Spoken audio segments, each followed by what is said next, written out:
नमस्कार. कोकणी गौरीमध्ये मी गौरी तुमचं सगळ्यांचं हार्दिक स्वागत करते.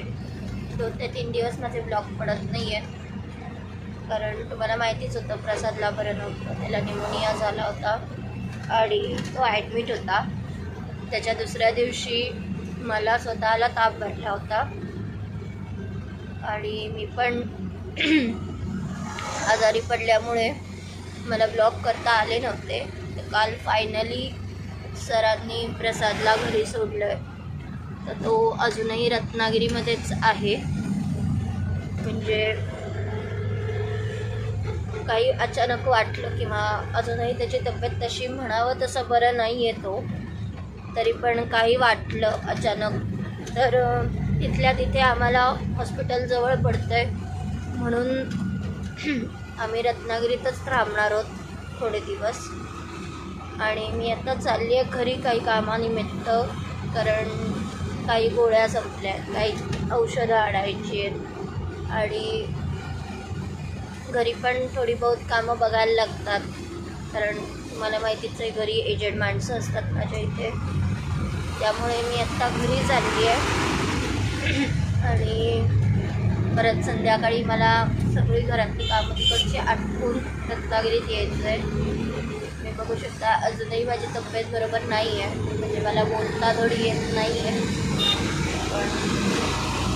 आणि प्रसादलाही अजून बरं वाटत नाही आहे. काकांना व्यवस्थित बरं वाटलं, त्यांना व्यवस्थित ते घरी गेले आहेत. आणि 26 जुलैला कारगिल विजय दिवस होता.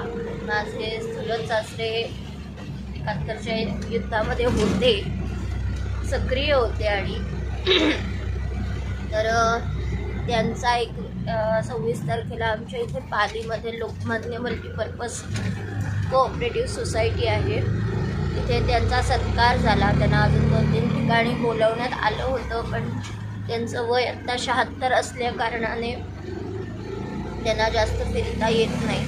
त्यामुळे त्या दिवशी त्यांचा सत्कार झाला होता, पण मी स्वतः आजारी असल्यामुळे आणि पालीत असल्यामुळे मला त्यांचा तो व्हिडिओ नाही घेता आला काही कारणास्तव. पण ठीक आहे, म्हणजे आता सगळंच एकत्र आल्यामुळे थोडं बहुत ते मिस झालं माझ्याकडनं. आणि लवकरच तुमच्याबरोबर आणखी व्हिडिओ येतील आता माझे.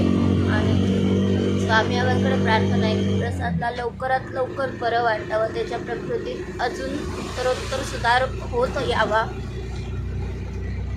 आणि आपला ब्लॉग कसा वाटतोय ते नक्की कमेंट करून सांगा. आणि कोकणी गौरी या चॅनलला लाईक, शेअर, सबस्क्राईब करायला विसरू नका. धन्यवाद.